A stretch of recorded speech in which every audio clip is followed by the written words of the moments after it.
কিছু video record করতে খুব কষ্ট হয়। এই ভিডিওটা ওইরকম একটা ভিডিও যেটা রেকর্ড করতে আমার অনেক কষ্ট হচ্ছে। তার কারণ এই ভিডিওতে এমন কিছু কথা আমার বলতে হবে, এমন কিছু ব্যক্তিগত ব্যাপার আমার শেয়ার করতে হবে যেগুলো আমার আসলে শেয়ার করার কোনো ইচ্ছা বা আগ্রহ দুইটার একটাও নাই। বাট তারপরে চলেন শুরু করা যাক। একটা গল্প বলি আমি আপনাদের। 2-3 মাস আগে আমি বাংলাদেশে ছিলাম এবং বাংলাদেশে যখন আমি যাই তখন খুব সুন্দর একটা ব্যাপার হয়, যেটা হলো আমাদের এক্সটেন্ডেড ফ্যামিলির সবাই, সো এক্সটেন্ডেড ফ্যামিলি বলতে আমরা যেটা বুঝি মামা খালা চাচা টাচা যারা আছে তারা সবাই আমাদের বাসায় আসে। সাধারণত আমি যেদিন যাই ওই দিনই আসে, কখনো কখনো তার পরের দিন আসে, তারপরেও অনেকবার আসে, বাট ইমিডিয়েটলি আমি যেদিন ল্যান্ড করি বা যেদিন তার পরের দিন, ওই দিন যদি রাত হয়ে যেয়ে থাকে তারা সবাই আমাদের বাসায় আসে এবং বাসায় গল্প গুজব হয় অনেক। এই ব্যাপারটা আমি অনেক মিস করি। আমি যখন বিদেশে থাকি বাসায় সবার সাথে একসাথে গল্প গুজব করা, এমন না যে এমনিতে আমি তাদের জীবনে কি হচ্ছে জানি না, সবসময় জানি, আমরা সবাই বেশ ওয়েল কানেক্টেড। বাট সামনাসামনি এই যে ব্যাপারটা হচ্ছে, সামনাসামনি যে কথাবার্তা হচ্ছে, তেমন কোনো আহামরি কথাবার্তা হচ্ছে তা না, নর্মাল কথাবার্তাই হচ্ছে। বাট এই যে সামনাসামনি কথাবার্তা হচ্ছে, হাসাহাসি হচ্ছে, এই ব্যাপারটা ভালো লাগে। আমি শিওর আপনাদের পরিবারের সেম, আপনাদেরও ভালো লাগে। তো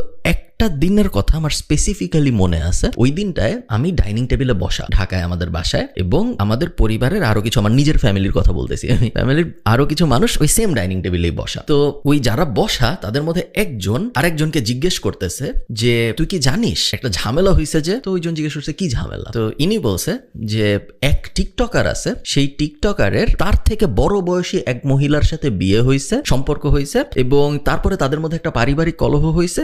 এই টিকটকার তার থেকে বড় বয়সী যে মহিলা, এই দুইজনের যে কাপল, ছেলেটা মহিলাটাকে মারছে, মারার পরে তাকে 300 ফিটে বসুন্ধরায় ফেলে রেখে আসছে। তো যাকে বলা হয়েছে সে বলতেছে হ্যাঁ জানবো না কেন, এই কাহিনী তো সবাই জানে, আমিও জানি। শুধু তাই না, এরপরে উনি আরো এলাবোরেট করছে ব্যাপারটা যে না শুধু এইটুক জানো তুমি, এর থেকেও বেশি জানার আছে। এই যে মহিলা, এই মহিলার আগে এই বিয়ে হয়েছিল, উনার এই বাড়ি আছে, তারপরে উনার এই টিকটকারের সাথে এরকম সম্পর্ক হয়েছে, এবং সম্পর্ক হওয়ার পরে এই হয়েছে, তারপরে ফাইনালি হইলো যে এই মারামারি। আগের পুরো প্রি হিস্টোরি তো তোমার জানতে হবে। যে জিজ্ঞেস করছিল সে বললো হ্যাঁ এত কিছু তো আমি জানতাম না, থ্যাংক ইউ আমাকে জানানোর জন্য। পুরো টেবিলে 2-1 জন এরকমও ছিল যারা আসলে জানতো না পুরো ব্যাপারটা কি, এবং তাদের দিকে অন্যরা এমন দৃষ্টিতে তাকালো যেই দৃষ্টি আমরা সাধারণত আগে, ধরেন কেউ যদি আপনাকে বলতো, ধরেন পূর্ণবয়স্ক একটা মানুষ, সে আপনাকে বলছে যে সূর্য পৃথিবীর চারিদিকে ঘুরে নাকি পৃথিবী সূর্যের চারিদিকে ঘুরে আমি ঠিক জানি না, তো তখন আপনি তার দিকে যেই দৃষ্টিতে তাকাবেন, ওই টিকটকের কাহিনীটা না জানার কারণে ওই দুইজনের দিকেও বাকি সবাই একই দৃষ্টিতে তাকালো যে এইরকম একটা ন্যাশনাল টকিং পয়েন্ট তোমরা জানো না কিভাবে। তার ঠিক 2-3 দিন পরের কথা, আমি মিরপুরে এক জায়গায় বসে আছি এক সরকারের খুব উচ্চ পদস্থ কর্মকর্তার সাথে, এবং যার সাথে আমি বসে আছি সে পাওয়ারের দিক থেকে আমার অনেক অনেক উপরে, আমার থেকে অনেক বেশি পাওয়ারফুল, সে বয়সেও আমার অনেক বড়, এবং তাকে আমার মানুষ হিসেবে বেশ ভালো লাগে। সে ভালো একজন মানুষ, আসলে তার মধ্যে কোনো দোষ নাই। তো সকালবেলার কথা, উনি আমাকে বলতেছে ফারহান তুমি কি জানো এই যে এক নায়ক, এই নায়ক বঙ্গবন্ধুর একটা বায়োপিক করছিল, ওইটার জন্য সে 1 টাকা নিছিল সম্মানী, এবং তার বদলে সে এখন রাজুক থেকে 10 কাঠা প্লট পাচ্ছে। তুমি দেখো সে কিরকম ব্যাপারটা জিতলো। তার কাছ থেকে আমি এটা সকালবেলা শুনলাম। দুপুরবেলা আমি এক জায়গায় খেলতে গেছি, ওখানেও সেম ডিসকাশন যে ভাই দেখেন এই ব্যাপারটা হইলো। ওই দিনের টকিং পয়েন্ট ছিল পুরা দেশের আরেফিন শুভ 1 টাকার বিনিময়ে বঙ্গবন্ধুর বায়োপিক করেছেন, এবং এই কারণে উনি 10 কাঠা প্লট পেয়েছে। 1 টাকায় যেভাবে 10 টাকার প্লট পাওয়া যায়, ওইটা ছিল ওই দিনের টকিং পয়েন্ট। আমি এই জিনিস আপনাদের কেন বলতেছি? আমি এই জিনিস আপনাদের এই কারণে বলতেছি কারণ আমরা খুব ভয়ঙ্কর একটা সময়ের মধ্যে দিয়ে যাচ্ছি, এবং আমরা যে ভয়ঙ্কর একটা সময়ের মধ্যে দিয়ে যাচ্ছি এই ব্যাপারটা আমরা নিজেরাও রিয়েলাইজ করতেছি না। আমাদের চিন্তা চেতনা ভাবনা সবকিছু সোশ্যাল মিডিয়া কেন্দ্রিক হয়ে যাচ্ছে, এবং সোশ্যাল মিডিয়ায় ওই পার্টিকুলার দিনে, ওই পার্টিকুলার সপ্তাহে যে জিনিসটা ভাইরাল হয়, পুরা দেশের টকিং পয়েন্ট সেটাই হয়ে যায়, যেটা খুবই আনফরচুনেট একটা ব্যাপার, এবং এর থেকে ভয়ঙ্কর কোনো কিছু হইতে পারে বলে আমার মনে হয় না। কেন আমি আরেকটু এলাবোরেট করবো, বাট আপনি একটু চিন্তা করেন। আমি শিওর আপনারা বিভিন্ন দেশের মানুষদের সাথে কাজকর্ম করছেন, বিভিন্ন দেশের মানুষদের সাথে ওঠা বসা করার সুযোগ হয়েছে। আমি আয়ারল্যান্ডে সেলস টিম চালাই, সো আমি আমাদের টিমের সাথে আমার অনেক কথাবার্তা হয়। এরকম কখনো হয় না আনলেস খুব বড় ইভেন্ট, ধরেন আমেরিকায় সুপার বোল হচ্ছে, ফুটবল ওয়ার্ল্ড কাপের ফাইনাল হচ্ছে, বড় একটা ইলেকশন হচ্ছে, বড় ইভেন্টগুলা বাদ দিয়ে নর্মাল একটা কন্ট্রোভার্সি, নর্মাল একটা গসিপ, যেগুলো আগে শুধু ট্যাবলয়েড পত্রিকায় পাওয়া যেত, ওই পত্রিকাগুলা পড়তে গেলেও মানুষ যে পড়তো তার দিকে এমন ভাবে তাকাইতো যে পড়তো সে নিজেই লজ্জা পাইতো যে আমি কি পড়তেছি ভাই, আমি কি দেখতেছি। ট্যাবলয়েড পত্রিকার স্ট্যান্ডে একদম কোনার দিকে থাকতো, ওই ম্যাগাজিনগুলা কেউ পাবলিক প্লেসে ধরার সাহস পাইতো না। সেই জিনিস এখন হয়ে গেছে আমাদের ন্যাশনাল ডিবেটিং পয়েন্ট, সেই জিনিস এখন হয়ে গেছে আমাদের ন্যাশনাল আলোচনার টপিক, যেটা বাংলাদেশ ছাড়া আর কোথাও হয় না। বাংলাদেশ ছাড়া আর কোনো দেশে আমি এই জিনিস হইতে দেখি না যে সোশ্যাল মিডিয়ায় যেই জিনিস ভাইরাল, ওই জিনিস পুরা দেশের সব শ্রেণীর মানুষ, আমার নিজের ফ্যামিলির এক্সাম্পল দিয়ে আমি আপনাদের বললাম, এমন না যে এক শ্রেণীর মানুষ এই জিনিস, সবাই ওই জিনিস তাদের টকিং পয়েন্ট হিসাবে আলাপ আলোচনা করে যে এটা এটা কি হইলো, ওটা কি হইলো, এটার পরে কি হইলো, ওটার পরে কি হইলো, যেটার থেকে ভয়ঙ্কর কোনো ব্যাপার আমার মনে হয় আর হইতে পারে না। আমি আপনাদের আরো কিছু কথা বলি। 1999 সালে সম্ভবত আমি প্রথম বইমেলায় যাই, বা 2000 সালে হয়তো আমি প্রথম বইমেলায় যাই, এবং যখন আমি এই ভিডিওটা রেকর্ড করছি তখন অমর একুশে গ্রন্থমেলা চলতেছে, ফেব্রুয়ারি মাসে আমি রেকর্ড করতেছি ভিডিওটা। তো আমার জীবনের খুব পছন্দের কিছু স্মৃতির মধ্যে দুইটা যদি আমি পিক করার চেষ্টা করি, স্পেশালি আমার ছোটবেলার, একটা হবে আমাদের স্কুল যখন ছুটি হইতো, আমি উদয়ন স্কুলে পড়তাম ঢাকা ইউনিভার্সিটির ভিতরে, স্কুল ছুটি হইতো, আমার মা আমাকে নিতে আসতো, রিক্সায় উঠতাম, আমি উঠে আমার মার কাছ থেকে আমার মার ফোনটা নিতাম এবং তারপরে গ্রামীণ ফোনে মেসেজ পাঠায় স্কোর জানা যাইতো। সো ধরেন বাংলাদেশের সাউথ আফ্রিকার খেলা হচ্ছে বা বাংলাদেশের জিম্বাবুয়ের খেলা হচ্ছে, আপনি ব্যান ক্রিকেট লিখে 2525 এ পাঠাইলেন, ফিরতি মেসেজে আপনাকে ওই সময়ের স্কোরটা জানাবে। বাংলাদেশ তখন সবসময় হারতো ক্রিকেট ম্যাচে, বাংলাদেশ তখন কখনো জিততো না, বাট আমি স্কুল থেকে বের হয়ে তাড়াতাড়ি আম্মুর কাছ থেকে মোবাইল নিয়ে স্কোর দেখতাম, আমার খুব ভালো লাগতো। এটা একটা। আর আরেকটা হলো বইমেলা। এমন কোনো বইমেলা মনে হয় যায় নাই এই 1999 বা 2000 থেকে 2017 সালে আমি বাংলাদেশ ছাড়ছি, তো ওই 17 বছরে এমন কোনো বইমেলা যায়নি যে বইমেলায় আমি 2 বার 5 বার 10 বার 15 বার যাইনি। বই নিয়ে ছবি তুলতে যাইনি, বইমেলায় আমার কোনো ছবি আমি নিজে খুঁজলেও হয়তো পাবো না। বই দেখতে গেছি, বই কেনার অত সামর্থ্য ছিল না, টুকটাক যা সামর্থ্য ছিল তা দিয়ে বই কিনতে গেছি। বই নিয়ে ছবি তুলতে যাই নাই, বইমেলায় ডেট করতে যাই নাই, বইমেলাকে একটা বিনোদনের জায়গা in the sense entertainment destination বানাইতে যাই নাই, বই এনজয় করতে গেছি। তখন এই গত 17 বছরে, 2000 থেকে 2017, এই সময়ে কি বাজে বই বাইর হয় নাই? এই সময় বাজে বই বাইর হয়েছে। এই সময় আমি আপনাদের কিছু উদাহরণ দিই, আপনাদের মনে পড়বে, আপনারা যারা একটু বয়স্ক, যে এই সময় কি পরিমাণ বইমেলায় ঝামেলা হয়েছে। তসলিমা নাসরিন বয়কট হইলো, তসলিমা নাসরিন দেশ ছেড়ে ওনারে চলে যেতে বাধ্য করা হইলো, বা এরকম একটা বয়কট জিনিস হইলো। হুমায়ুন আজাদের নারী বয়কট হইলো, তারপর হুমায়ুন আজাদকে মোটামুটি এক ঘরে করে রাখা হইলো। কিছু লেখককে খুনু করে ফেলা হইলো বইয়ের জন্য। সো বই নিয়ে এত বড় বড় ঝামেলা হয়েছে, বইমেলা কেন্দ্রিক ঝামেলা, যে লেখককে পর্যন্ত মেরে ফেলা হয়েছে। এখন ওগুলা নিয়ে কিন্তু আলোচনা হয়েছে, বাট ওই সবকটা বইমেলায়, প্রত্যেকটা বইমেলায় মেইন আলোচনার পয়েন্ট ওগুলা ছিল না। মেইন আলোচনার পয়েন্ট ছিল ভালো বই কি কি আসছে, কি কি বই আমি কিনবো, কি কি বই তুই কিনছিস, তোর কাছে কি কোনো বইয়ের লিস্ট আছে নাকি, আমাকে দে, আমার লিস্টটা তুই দেখ আমরা কি কি বই কিনতে পারবো। সব বইমেলায় ঝামেলা হয়েছে, সব বইমেলায় ক্যাচাল হয়েছে, প্রত্যেক বইমেলায় কাহিনী হয়েছে, বাট প্রত্যেক বইমেলার হাইলাইট বইমেলা শেষে যেটা ছিল সেটা হলো এই 10টা বই খুব ভালো, তার মধ্যে এই 3টা বই খুবই ভালো, এগুলো আপনার কেনা উচিত, এগুলো আমি কিনছি, আমার খুব ভালো লাগছে, তুই কিনতে পারিস, কোনো সমস্যা নেই, এই যে আমারটা নেই, আমারটা পড়। এইগুলা ছিল প্রত্যেকটা বইমেলার কাহিনী। এবং আমার মনে আছে জানুয়ারি মাসে পেপারে যখন অ্যাড আসতো, বইয়ের বিজ্ঞাপন আসতো, এবং আমরা বিজ্ঞাপন কেটে রাখতাম এবং মনে মনে প্ল্যান সাজায় রাখতাম যে বইমেলা খুলবে, প্রথমে আমার এই প্রকাশনীতে যাইতে হবে, তারপরে আমার এই প্রকাশনীতে যাইতে হবে, কারণ বইমেলা শেষ হওয়ার আগে আমার যত বেশি সম্ভব প্রকাশনী কভার করতে পারি করতে হবে। প্রথম দিন বইমেলায় সাধারণত প্রাইম মিনিস্টার উদ্বোধন করতে যাইতো, এবং প্রথম দিন বইমেলা একটু দেরিতে শুরু হইতো, 3টা 2টার দিকে, বাট প্রাইম মিনিস্টার যেহেতু উদ্বোধন করতে যাইতো, সাধারণ মানুষ 4টা 5টা 6টার আগে ঢুকতে পারতো না অনেক সময়। তো ওই অ্যাঙ্গেলের প্ল্যানও সাজানো হইতো, আমি সাজাইতাম যে প্রাইম মিনিস্টার কখন বাইর হবে, আমি কখন ঢুকতে পারবো, তারপরে কতক্ষণ সময় থাকবে পুরো বইমেলা সার্কেল করে বইটই কেনার, বইটই দেখার। ভয়ঙ্কর আনন্দের একটা এক্সপিরিয়েন্স ছিল এই বইমেলায়। আমি যদি আপনাকে জিজ্ঞেস করি, ভাই বলেন তো এই বইমেলায় 3টা বইয়ের নাম, যে 3টা বই এই বইমেলায় বের হয়েছে এবং খুব ভালো, আপনি বলতে পারবেন না। আমি যদি আপনাকে বলি বইয়ের নাম বাদ দেন, আপনি 3টা লেখকের নাম বলেন যেই 3জন এই বইমেলায় খুব ভালো ভালো বই লেখছে, আপনি বলতে পারবেন না। এই বইমেলায় কি একটাও ভালো বই বাইর হয় নাই? হয়েছে, বাট ভালো বইয়ের ব্যাপারটা এখন আর হাইলাইট হয় না, কারণ এখন আমরা বসবাস করতেছি এমন একটা সমাজে, যেই সমাজে শুধুমাত্র নেগেটিভ জিনিস হাইলাইট হয়, আর কিচ্ছু হাইলাইট হয় না। এবং এর বড় একটা দোষ আমি দিব ফেসবুককে, বা ইন জেনারেল সোশ্যাল মিডিয়াকে। তার থেকেও বড় দোষ অবশ্যই আমার আপনার। দেখেন, ফেসবুক এমন একটা প্ল্যাটফর্ম, যেই প্ল্যাটফর্মে নেগেটিভিটি স্প্রেড যে হবে, এটা গাণিতিকভাবে প্রমাণ করা যায়। প্ল্যাটফর্মটা বানানোই হয়েছে এইভাবে যেন ওই প্ল্যাটফর্মটা নেগেটিভিটি স্প্রেড করে। আমি আজকে আপনাকে মহাত্মা গান্ধীর জীবনী বলতে পারি 10 মিনিট ধরে, বা আমি আমার এখানে একটা জানালা আছে, নিচে মারামারি হচ্ছে, আমি একটা মোবাইলে বাজে কোয়ালিটির ভিডিও রেকর্ড করে আপলোড করতে পারি। 10 বারের মধ্যে 9 বারই এই যে মারামারির ভিডিওটা আমি আপলোড করলাম, এই ভিডিওটায় বেশি লাইক পড়বে, বেশি কমেন্ট পড়বে, বেশি শেয়ার হবে, অনেক পজিটিভ কমেন্টও করবে, অনেক নেগেটিভ কমেন্টও করবে। এই মারামারি যে দেখা উচিত না, এইটা বললে নিচের কমেন্টের লোকটা উপরের কমেন্টের লোকটাকে গালি দিবে, দুইজনই গালাগালিটা করবে সেম ভিডিওর নিচে, যেই ভিডিওটা ওই দুজনের কারোরই দেখা উচিত ছিল না। এবং 1 সপ্তাহের মধ্যে এই মারামারিটা হয়ে যাবে টকিং পয়েন্ট। মহাত্মা গান্ধীর video nobody gives a shit. এখন আমি আপনাদের বলতেছি না যে আপনি সারাক্ষণ জ্ঞান গর্ভ আলোচনা করবেন, আপনি আতেল হয়ে যাবেন, সারাক্ষণ আপনার দিন যাবে হইল জ্ঞানের পরিচর্যা করে নিজের, আমি এটা বলতেছি না আপনাদের। বাট আমার মনে হয় যখন আপনার রেশিওটা এইরকম হয়ে যাবে যে 99% সময়ই আপনি আসলে আজাইরা জিনিস গসিপের পেছনে কাটাচ্ছেন, এবং 1% সময় হয়তো আপনি একটু নর্মাল জিনিসপত্রের দিকে কাটাচ্ছেন, তখন এটা একটু চিন্তার বিষয় যে আমরা আসলে কোন দিকে যাচ্ছি as a society, as a সমাজ। আমার মনে আছে আমি যখন স্কুলে বা কলেজে পড়ি, তখন আপনারা যারা একটু পুরান কাহিনী মনে রাখেন তাদের মনে থাকবে একটা কার্টুন ছিল ডোরেমন, এবং ওই সময় ডোরেমন, তারপর পারম্যান, তারপরে এরকম আরো 3-4টা জাপানিজ কার্টুন ছিল, যেগুলো প্রথমে ইন্ডিয়ায় ইম্পোর্ট করা হলো এবং তারপর ইন্ডিয়ার থেকে বাংলাদেশ ইম্পোর্ট করা হইলো, বাংলাদেশে ডোরেমন দেখানো শুরু হইলো। তো এই ডোরেমন যখন দেখানো হচ্ছে বাংলাদেশে, এটা একটা হিন্দি কার্টুন ছিল, Hindi dubbed cartoon, so main ভাষা জাপানিজ বাট হিন্দিতে করে ইন্ডিয়া আসছে, বাংলাদেশে হিন্দিটা চলতেছিল। তো আমাদের যে বাচ্চাদের বাবা মা, যাদের আমরা প্যারেন্ট সমাজ বলি, অভিভাবক সমাজ, তারা খুব আন্দোলন করা শুরু করলো, তারা খুব একটা আপ্রোয়ার শুরু হইলো যে সুশীল সমাজে যে ডোরেমনকে ব্যান করতে হবে। তার কারণ ডোরেমনের দুইটা সমস্যা। এক নাম্বার সমস্যা, ডোরেমন বাচ্চাদেরকে মিথ্যা বলা শেখায়। ওই ডোরেমন কার্টুনটা অনেক মিথ্যা কথা বলতো কার্টুনের ভিতরে, এক নাম্বার সমস্যা। দুই নাম্বার সমস্যা হলো ডোরেমন হিন্দিতে কথা বলে, সো বাচ্চারা হিন্দি শিখে ফেলতেছে, আমাদের সমাজ সংস্কৃতি তো বিসর্জন হয়ে যাচ্ছে। তো এই দুই কারণে আমাদের ডোরেমনকে অবশ্যই ব্যান করতে হবে। 1 মাস 2 মাস 3 মাস 4 মাসের মধ্যে ডোরেমন ব্যান হয়েও গেল, বাংলাদেশে ডোরেমন বন্ধ হয়ে গেল। এরপর বাংলায় ডাব করে ডোরেমন চালানোর চেষ্টা করা হয়েছে, বাট খুব বেশি দিন চলতে পারে নাই, উইক ইজ গন। আরেকটা কাহিনী আমি আপনাদের মনে করাই, একটা সময় ছিল যখন জি বাংলার উপদ্রব বাংলাদেশে অনেক বেশি ছিল। আপনাদের মনে থাকবে হয়তো যে বলা হতো আমাদের মা খালা সবাই সারাক্ষণ সন্ধ্যার থেকে রাত পর্যন্ত জি বাংলা দেখে, সবাই সারাক্ষণ ওই যে কলকাতার বাংলা সিরিয়ালগুলো দেখে, মায়ের সাথে শাশুড়ির সমস্যা, বোনের সাথে ভাইয়ের সমস্যা, এই কুটনামি সেই কুটনামি, এগুলা করে তাদের পুরো ব্রেইন ওয়াশ হয়ে যাচ্ছে, তারা সবাই খারাপ হয়ে যাচ্ছে। জি বাংলা ব্যান করতে হবে, কলকাতার বাংলা সিরিয়াল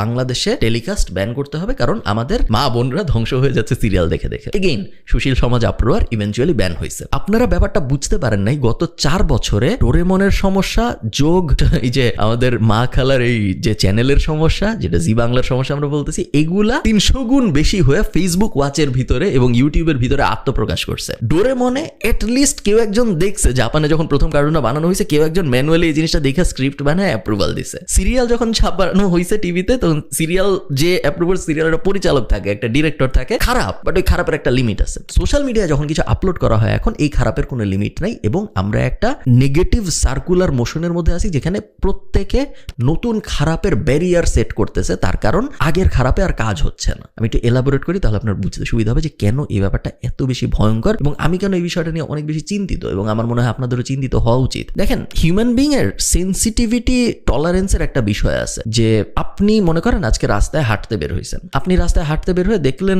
একটা বিড়াল মরে পড়ে আছে রাস্তায়, আপনার তেমন লাগবে না, আপনি ওটা নিয়ে 5-10 মিনিট ভাববেন, 15-20 মিনিট ভাববেন, তারপরে আপনি যা করতেছিলেন তা করতে থাকবেন, আপনার তেমন কোনো সমস্যা হবে না। আপনার জায়গায় যদি একটা বাচ্চা থাকতো বাংলাদেশি, ওই বাচ্চাটার 5-6 ঘন্টা অনেক কষ্ট হইতো, কারণ ও এই জিনিস দেখে অভ্যস্ত না। ও একটা বিড়ালকে রাস্তায় মরে পড়ে থাকতে দেখতেছে, ওর কষ্ট লাগতো যে এই জিনিসের তো এভাবে মরে পড়ে থাকার কথা না, এই জিনিস কেন এখানে মরে পড়ে আছে, একটা কষ্টকর ব্যাপার। এখন আপনার জায়গায় যদি আমি একজন আইরিশ মানুষকে বসাই, এবং সে যদি আয়ারল্যান্ডে একটা বিড়ালকে রাস্তায় মরে পড়ে থাকতে দেখে, তার 3-4 দিন লাগবে ওই জিনিসটা ভুলতে, একজন অ্যাডাল্টে, তার কারণ সে ওই জিনিস দেখে একেবারেই অভ্যস্ত না। আমি যদি আয়ারল্যান্ডের একটা বাচ্চাকে দেখাই, 1 মাস 2 মাস 3 মাস সে ট্রমার মধ্যে থাকবে, কারণ সে একেবারেই ওই জিনিস কল্পনা করতে পারে না একটা বিড়াল রাস্তায় মরে পড়ে আছে। আমাদের হিউম্যান ব্রেইনের নেগেটিভিটির টলারেন্স আস্তে আস্তে বাড়ে, ডিপেন্ডিং অন আমরা কোন সিচুয়েশনে থাকি। বাংলাদেশে যে ব্যাপারটা হয়েছে, আমরা নেগেটিভিটির টলারেন্সের লিমিট প্রতিনিয়তই আগের থেকে উপরে নিয়ে যাচ্ছি। একটা সময় ছিল যখন আপনার মনে থাকবে ছোটবেলায় আপনি একটা ডিভোর্স হইতো, বা হুমায়ুন আহমেদের একটা এক্সট্রা বিয়ে হয়েছে, বা হুমায়ুন আহমেদ অনেক ছোট বয়সে একজন মানুষের সাথে বিয়ে করছে, বিশাল ন্যাশনাল নিউজ, পত্রিকায় পাতার পর পাতা লেখা হচ্ছে, ম্যাগাজিনে পাতার পর পাতা লেখা হচ্ছে, টক শো হচ্ছে, এই হচ্ছে সেই হচ্ছে, বিশাল কাহিনী। এখন কিন্তু ওই কাহিনীতে কারো পাও টলে না, এখন লাগে ওটার উপরে এক্সট্রা সেন্সেশন। কালো একটা ছেলের ডিভোর্স হয়েছে, সেই ছেলে মিডিয়ায় হোস্ট, এটা নিয়ে আমরা এখন ক্যাচাল করি। এক অসমবয়সী কাপল, সেই কাপল বই লেখছে, সেই বইয়ের কোয়ালিটি খারাপ, এই 3 ব্যাপার নিয়ে আমরা তাকে ভুয়া বইলা বইমেলা থেকে তারা এটা নিয়ে, এই পুরো ব্যাপারটা নিয়ে ডিবেট করি। খারাপের লিমিট আমরা ক্রস করে যাচ্ছি প্রত্যেক বছরই আগের বছর থেকে, এবং ভয়ঙ্কর ব্যাপার হলে এটার কোনো শেষ নাই। একটা টাইম আসবে যখন আমাদের মনে হবে যে, এবং এই টাইম হয়তো অলরেডি চলে আসছে, যে রাস্তায় একটা খুন হয়েছে, এই খুনের অ্যানালাইসিস করে, খুনের ভিডিও টিডিও দেখায় আমরা দেখবো ইউটিউবাররা, ফেসবুকে কন্টেন্ট ক্রিয়েটররা ভিডিও বানাচ্ছে যে এই অ্যাঙ্গেল থেকে দেখেন, ওই অ্যাঙ্গেল থেকে দেখেন, এভাবে দেখেন, ওভাবে দেখেন। সমস্যাটা কি জানেন? সমস্যাটা হইলো একটা সমাজ যাদের সেলিব্রেট করে, ইভেনচুয়ালি সেই সমাজের মানুষজন ওই সেলিব্রেটেড মানুষজনের মতো হওয়া শুরু করে, এবং এটা সজ্ঞানে হয় না, এটা প্যাসিভলি হয়, এটা অজ্ঞানে হয়। আপনি সজ্ঞানে জানেন যে যেই লোক সারাদিন টিকটকে নাচতেছে, বা যেই মেয়ে সারাদিন টিকটকে নাচতেছে, বা যে একটা আজে বাজে টপিক নিয়ে কথাবার্তা বলতেছে, বা যে এক লোক ঠিক আছে সে বইমেলার ভিতরে সবাইরে বাংলা ট্রান্সলেশন জিজ্ঞেস করতেছে ইংরেজি শব্দের, ঠিক আছে, সে খারাপ। বাট আমরা মার্কেটিং এ একটা কথা বলি, promoter is often Wars than the creator. So আপনারা বুঝতে পারতেছেন আমি কি বলতে চাচ্ছি। সে খারাপ বুঝলাম, তার এটা করা উচিত হয় না, বাট এইটা নিয়ে যে 300 জন ভিডিও বানায় এটা অ্যানালাইসিস করা শুরু করলো, যার কারণে আমি আপনি জানলাম, আমরা তো জানতাম না, আমাদেরকে তো উনি ট্রান্সলেশন ধরে নাই, আমাদের কোনো ধারণাই ছিল না, আমরা জানতে আগ্রহী ছিলাম বইমেলায় ভালো কি বই বের হয়েছে, আমাদের এছাড়া অন্য কোনো বিষয়ে কোনো আগ্রহ ছিল না। আমরা কোন লোক কোন মেয়েকে বিয়ে করছে এটা পুলিশি কেস, যদি বয়স 16 বছরের কম হয়ে থাকে, 18 কম হয়ে থাকে, আমার কোনো জানার আগ্রহ নেই, আমার জানার কোনো দরকারও নেই। আমি জানতে চাই কি ভালো বই বের হয়েছে, কি ইন্টারেস্টিং বই বের হয়েছে, এমন বই না কিন্তু যে বই পড়ে আমি শিখতে পারবো। আমরা যখন হুমায়ুন আহমেদ পড়ছি, আমরা যখন ছোটবেলায় যে মজার মজার বইটই পড়ছি, সেবা প্রকাশনী পড়ছি, আমরা কি শেখার জন্য পড়ছি? আমরা শেখার জন্য পড়ি নাই, আমরা সুস্থ আনন্দের জন্য পড়ছি। বাট এখন আমার ওই জিনিসটা আমি জানতে পারতেছি না, উল্টা আমার জানতে হচ্ছে এই লোক দেখেন বাংলা ট্রান্সলেশন জিজ্ঞেস করে, এই লোকের দেখেন ছোট এক ওয়াইফ, এদেরকে আমরা ভুয়া ভুয়া বলে তারাইছি, আমরা খুব ভালো কাজ করছি। এই জিনিসগুলো আমার জানার কোনো আগ্রহ ছিল না, এবং এই জিনিসগুলা যে আমি জানতে পারছি এটার দোষ ওই লোকের না। যে লোক ট্রান্সলেশন জিজ্ঞেস করে ওর এই দোষ না, যে লোক বিয়ে করছে একটা ছোট মেয়েকে ওর দোষ না, এর দোষটা হলো প্রমোটারের। প্রমোটার কারা? ইউটিউব সমাজ, ফেসবুক ক্রিয়েটর সমাজ, টিকটক ক্রিয়েটর সমাজ এবং সাংবাদিক সমাজ। সাংবাদিকতায় যে কি ভয়ঙ্কর অধপতন হয়েছে আমি শিওর আপনারা সবাই দেখছেন গত 3-4 বছরে, যে ক্লিক বাণিজ্য ডিপেন্ডেন্ট পুরো নিউজ মিডিয়া হয়ে গেছে। এবং একটা টাইম ছিল যখন পেপার পড়লে ভালো লাগতো, মনে হইতো অনেক কিছু জানছি। একটা টাইম ছিল যখন টিভিতে নিউজ দেখলে মনে হইতো অনেক কিছু জানছি। এখন আমরা দেখতেছি যে টিভির যে নিউজ পোর্টাল ওগুলো সব কিন্তু ইউটিউবে চলে আসছে, এবং তারা চটকদার হেডলাইন দিয়ে সেই অবস্থা একদম মানে প্রত্যেকটা আপনাকে ক্লিক করায় ছাড়বে যে দেখুন এটার সাথে এই হয়েছে, ওটার সাথে ভয়ঙ্কর বাজে অবস্থা। একটা স্পেসিফিক টিভি চ্যানেল আছে, আমি প্রতিবার যখন বাংলাদেশে যাই প্রতিবারই তারা আমাকে ইন্টারভিউয়ের জন্য ডাকে, এবং প্রতিবারই আমি মানা করি ভয়ে, তার কারণ আমি ওই চটকদার হেডলাইনের অংশ হইতে চাই না। সেম জিনিস আমরা দেখছি প্রিন্ট মিডিয়ার থেকেও হয়েছে। আগে প্রিন্ট মিডিয়াগুলো কত ভালো ছিল, এখন সবার ফেসবুক পেজে চটকদার কথাবার্তা, সবারই এখন ইউটিউব চ্যানেলও আছে, ইউটিউব চ্যানেলে চটকদার কথা। কারণ উনাদেরও কিন্তু একা দোষ না, তার কারণ আমাদের নেগেটিভিটি টলারেন্স লেভেল এত উপরে চলে গেছে, এখন নর্মাল ডিভোর্সের কথা আমরা ক্লিক করি না। এখন আমাদের জানতে হবে ডিভোর্স হয়েছে এক ইনফ্লুয়েন্সার, তার থেকে বড় বয়সী একজন 2 বাচ্চা সহ তাকে বিয়ে করছে, এটাই আমরা ক্লিক করি না। এখন আমরা ক্লিক করবো 2 বাচ্চা সহ যেই মহিলাকে বিয়ে করছে তার অতীত হিস্ট্রি কি, এটা আমার জানতে হবে। ওইটা যদি আমাকে জানান তাইলে আমি ক্লিক করবো, তার আগে আমি ক্লিক করবো না। 2 বছর পর ওটাও আমি আর ক্লিক করবো না। তখন আমার জানতে হবে যে এর যে অতীত হিস্ট্রি ছিল, সেই অতীত হিস্ট্রির মধ্যে গোপন 10টা ব্যাপার, যে 10টা ব্যাপার আমার আগে জানা ছিল না, তখন আমি ওইটাই ক্লিক করবো। আমরা বুঝতে পারছেন সমস্যাটা কোথায় হচ্ছে? আমাদের নেগেটিভিটির লিমিট এত উপরে চলে যাচ্ছে এবং এটার কোনো শেষ নাই, যেই কারণে 2-3 বছর পরে আপনি যেই দিকে তাকাবেন, এটা অলরেডি হচ্ছে, বাট 2-3 বছর পরে আরো বেশি হবে, আপনি যেই দিকে তাকাবেন আপনি দেখবেন নেগেটিভিটি, আপনি বুঝবেনও না যে নেগেটিভিটি, এবং নেগেটিভিটির মধ্যে পজিটিভিটিকে আপনার তখন অনেক ভালো মনে হবে, যেটা এখন অলরেডি হওয়া শুরু হয়েছে। আমাদের বার এত লো সেট হয়ে গেছে যে এত বাজে জিনিস চারদিকে, যে নর্মাল জিনিসও মনে হয় অনেক ভালো একটা জিনিস হচ্ছে। তো যেটা আমি বলতেছিলাম, একটা সমাজ তার সেলিব্রেটেড পয়েন্টগুলা কি কি হবে এটা খুব কেয়ারফুলি সেট না করলে সমস্যাটা যেটা হয়, তারা যাকে সেলিব্রেট করে ইভেনচুয়ালি মানুষ ওইরকম হয়ে যাওয়া শুরু হয়। আপনার সেলিব্রেটেড মানুষজন যদি হয় এই কন্ট্রোভার্সিগুলা, এই ঝামেলাগুলা, এই ট্যাবলয়েডগুলা, এই নিউজগুলা যেগুলো আসলে ম্যাস ইনফরমেশন না, এগুলো আসলে আমাদের জানার কোনো দরকার নাই, এগুলো যখন আপনার সেলিব্রেশন এবং টকিং পয়েন্ট, তখন ইভেনচুয়ালি সবাই এদিকে যাওয়া শুরু করবে, সবাই এরকম হয়ে যাওয়া শুরু করবে। এবং এই কারণে আপনার হিরো কে হবে এটা আপনার যিনি এই ভিডিওটা দেখতেছে, বাকি দুনিয়া বাদ দেন, বাকি দুনিয়া গন, তার খুব কেয়ারফুলি চিন্তা করা উচিত। যে ইংরেজিতে একটা কথা আছে, বাংলায় আমি যদি তর্জমা করি জিনিসটাকে বলে হইলো, একটা সার্কাসের ভিতরে সবই দরকার হয়, কিন্তু যে সার্কাস বানায় তার খুব কেয়ারফুলি চিন্তা করতে হয় যে আমি কয়টা ক্লাউন রাখবো ভার্সেস আমি কয়টা সিংহ রাখবো, এবং আমি কয়টা জকি রাখবো ভার্সেস আমি কয়টা ট্রেনার রাখবো। একটা সমাজে সবাই ক্লাউন হইলে সমস্যা, একটা সমাজে সবাই নাচলে সমস্যা, একটা সমাজে সবাই রোস্টার হইলে সমস্যা, একটা সমাজে সবাই মজার ভিডিও বানাইলে সমস্যা। একটা সমাজে ব্যালেন্স দরকার, এবং এই ব্যালেন্স যদি না থাকে, সবাই যদি মজার ভিডিও বানায়, সবাই যদি আপনাকে বিনোদন দেওয়ার চেষ্টা করে, সবাই যদি মুখরোচক খবর বানানোর চেষ্টা করে, তাহলে এই সমাজটার খুব বড় ধরনের অধপতন হয়, যে অধপতন এখন হচ্ছে। এবং এই অধপতনের পেছনে ক্রিয়েটররা তো দায়ী, প্রমোটাররা তো দায়ী, এবং আপনিও দায়ী কনজিউমার হিসেবে, কারণ আমরা কনজিউম করতেছি। একটা সময় ছিল যখন আপনি কোনো কিছু প্যাসিভলি অ্যাভয়েড করতে পারতেন, এখন আর ওই জিনিস সম্ভব না। আপনার আমার পক্ষেই সম্ভব না। চিন্তা করেন আমার আপনার বাবা মা কিভাবে করবে, কোনোভাবেই সম্ভব না। আপনি ফেসবুকে যাবেন না, কিন্তু ফেসবুকে যাবেন, ফেসবুক তো আর অ্যাভয়েড করা সম্ভব না। আমাদের বর্তমান যে সিচুয়েশন, এই সিচুয়েশনে ফেসবুক কাউরে বাদ দিয়ে দিতে বলাটা খুব একটা লজিক্যাল কাজ না, বেশিরভাগ মানুষ হয়তো দিতে পারবেও না। আপনি গেলেন ফেসবুকে, আপনি এখন ফেসবুক ওয়াচের ভিতরে ঢুকলেন, ফেসবুক ওয়াচের ভিতরে আপনি যখন ঢুকবেন 3-4টা ভিডিওর পরেই আপনি দেখবেন এমন একটা ভিডিও, যে ভিডিওটা একটু মুখরোচক, একটু মনে হবে যে এটা একটু ক্লিক করে দেখি না কি হয়, এটা একটু কি ইন্টারেস্টিং একটা কথা বলছে, ভিডিওটা কেমন একটা খুবই মশলা দেওয়া কথা বলছে, আমি একটু দেখি না। ওই যে আপনি দেখলেন, ওই সার্কেলে যে আপনি ঢুকে গেলেন, জাস্ট 2 মাস পরে আপনি দেখবেন আপনার পুরা ফিডে খালি ওগুলাই আসতেছে, ভালো কিছু আর আসতেছে না। এবং ওই যে আপনি একবার ঢুকে গেলেন ওটার ভিতর, ওটা থেকে বের হওয়াটা ভয়ঙ্কর রকম কঠিন। আপনি পারবো না। আমার নিজের আমি ফেসবুকে যাই না, আমার মোবাইলে ফেসবুক অ্যাপ নাই। আমি যখন ডেস্কটপ দিয়ে মাঝে মধ্যে ফেসবুকে ঢুকি, তখন আমি নিজে, যে ফেসবুক কনজিউম করে না, সেও এইসব দেখে ফেলে। তাহলে চিন্তা করেন আমার আপনার বাবা মার কি অবস্থা, যে এত কিছু বুঝতেছে না, তার তো মনে হচ্ছে দুনিয়াটা এটাই, এবং তার ব্রেইন আস্তে আস্তে পুরো ফ্রাইড হয়ে যাচ্ছে। সে যে মানুষ হিসেবে বেঁচে আছে, এই বেঁচে থাকার মধ্যে আর কোনো সার্থকতা নাই, তার কারণ তার বেঁচে থাকাটা এই কন্ট্রোভার্সিয়াল জ্বালাময়ী মুখরোচক দুনিয়াটার মধ্যে সীমাবদ্ধ হয়ে গেছে, যার থেকে স্যাড ব্যাপার আর কিছু হইতে পারে বলে আমার মনে হয় না। এই জিনিস আমি এই জন্য বলতেছি, এত বড় র্যান্টে আমি এই জন্য গেলাম, তার কারণ আমাদের তরুণ সমাজের অবস্থা খুব খারাপ, আমাদের দেশের অবস্থা খুব খারাপ। আমাকে একজন বলতেছিল বাংলাদেশ এমন একটা দেশ যে এই দেশটা একটা রোল মডেল, তার কারণ এই দেশের সবাই সব কয়টা শ্রেণী খারাপ। এমন দেশ আছে যে দেশের রাজনীতি খারাপ, বাট ওই দেশের সাংবাদিকরা এটা নিয়ে অনেক কথাবার্তা বলে, বা ধরেন রাজনীতি এবং সাংবাদিকরা খারাপ, বাট ওই দেশের যে জনপ্রিয় নায়ক নায়িকা তারা এটা নিয়ে মাঝে মধ্যে ইন্টারভিউতে প্রোটেস্ট করে যে দেখুন দেশের কি খারাপ অবস্থা হয়েছে, দেখুন সমাজের কি খারাপ অবস্থা হয়েছে, দেখুন সাংবাদিকদের কি খারাপ অবস্থা হয়েছে। কিছু দেশ আছে রাজনীতি খারাপ, সাংবাদিক খারাপ, নায়ক নায়িকা খারাপ, বাট ওই দেশের খেলোয়াড়রা আবার ভালো। ওই দেশের খেলোয়াড়রা মাঝে মধ্যে ওই যে টেক দ্য নি, ওরা প্রোটেস্ট করে বিভিন্ন বিষয়ে, ব্ল্যাক লাইভস ম্যাটার হ্যান ত্যান, এগুলো নিয়ে বিভিন্ন প্রোটেস্ট করে খেলোয়াড়রা। বাংলাদেশ এমন একটা দেশ যে দেশের সবাই হোলিস্টিকলি খারাপ। তো সাংবাদিক খারাপ, রাজনীতি খারাপ, নায়ক খারাপ, গায়ক খারাপ, কন্টেন্ট ক্রিয়েটর খারাপ, সবাই খারাপ।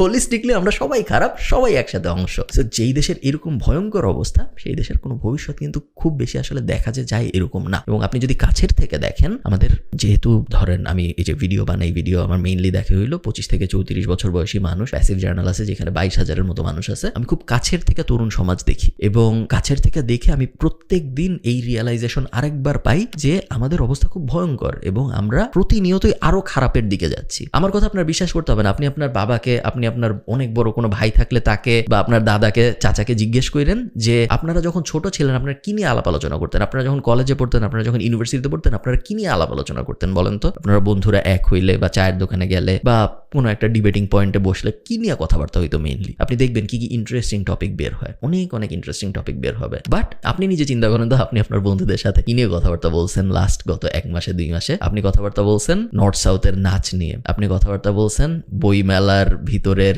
এই ঝামেলাগুলা নিয়ে। আমি ঠিক জানি না যে কি হবে, বাট আমার খুব ভয় লাগে, তার কারণ আমার ধারণা খুব বাজে সময় আসতে যাচ্ছে আমাদের তরুণ সমাজের জন্য। একদিকে আমাদের এই যে 5th ইন্ডাস্ট্রিয়াল রেভলিউশন পার হয়ে এআই এর যুগ চলে আসছে। সো মিড লেভেল এবং লো লেভেল ওয়ার্কারদের আস্তে আস্তে আমরা রিপ্লেস হয়ে যাইতে দেখতেছি। গত পরশুদিন আমার একজনের সাথে কথা হয়েছে যে বিআরটিএতে কাজ করতো, তার কাজ বাংলাদেশে বিআরটিএতে কাজ করতো, তার কাজ অটোমেশন এসে রিপ্লেস করে দিছে, তার চাকরি চলে গেছে। সো বাংলাদেশের মতো জায়গায়, সরকারি একটা জায়গায় এই জিনিস আমি হইতে দেখছি। সো আপনি চিন্তা করেন ইন্টারন্যাশনালি কি হচ্ছে। আমরা প্রত্যেক দিন আমরা নতুন নতুন অটোমেশনের সন্ধান পাচ্ছি, যার কারণে আমাদের ম্যানুয়াল লেবার লাগতেছে না। এবং আমাদের বেশিরভাগ ওয়ার্কফোর্স, বেশিরভাগ তরুণ সমাজ যেহেতু মিডিওকার, এই কারণে তাদের উপরেই খড়গটা সবার আগে পড়বে। এইটা আমি পুরো ক্লিয়ারলি দেখতেছি এবং এই কারণে আমি ভয় পাচ্ছি। তার কারণ আমি জানি না আমাদের এই তরুণদের কি হবে, যারা এখন স্কুলে পড়তেছে, যারা এখন কলেজে পড়তেছে, যারা এখন ইউনিভার্সিটিতে পড়তেছে, তাদের কি হবে। এখন আমি এটা বলতেছি না আপনাদের যে ভাই তুই যদি ইউটিউবে বা ফেসবুকে বাজে ভিডিও না দেখিস তাহলে তোর জীবন অনেক সুন্দর হবে, এটা আমি বলতেছি না। বাট এটা একটা স্টেপ আপনার মাইন্ডসেট ঠিক করার, কারণ এখন আপনার নিজের দায়িত্ব পুরোপুরি নিজের নিতে হবে। অন্য কেউ নেবে না, অন্য কারো পক্ষে নেওয়া সম্ভব না। উল্টা অন্য সবাই আপনাকে উল্টা দিকে টানা শুরু করছে। আপনার অ্যাক্টিভলি এখন চেষ্টা করতে হবে যে না, আমি আগামী 10 বছর এই জিনিস করতে চাই, আমি এইরকম একজন মানুষ হইতে চাই যেন আমি পিছন ফিরে তাকাইলে আমার বাচ্চা যখন আমাকে জিজ্ঞেস করবে, ভাই, বাচ্চা তো আপনাকে ভাই বলবে না, বাপ তুমি কি করতা, আপনি যেন তাকায় বলতে পারেন যে না, আমি সারাদিন রোস্টারদের ভিডিও দেখতাম না, আমি সারাদিন টিকটকারদের ভিডিও দেখতাম না, আমি এই 10টা জিনিস করছি, দেখো এই 10টা জিনিস নিয়ে তুমি প্রাউড হইতে পারো। তুমি তোমার বন্ধু বান্ধবদের যে বলতে পারো যে আমার বাপ এই 10টা জিনিস করছে বা আমার মা এই 10টা জিনিস করছে। ওই জিনিস এখন হচ্ছে না। এটাই আমার আজকের ভিডিওর পয়েন্ট। এবং আমি চাই আপনারা একটু সতর্ক হন, জাস্ট একটু সতর্ক হন, এবং আপনার নিজের ছাড়া আপনার বাঁচার আর কোনো উপায় নেই। খুব ভয়ঙ্কর সময় আসতে যাচ্ছে সামনে।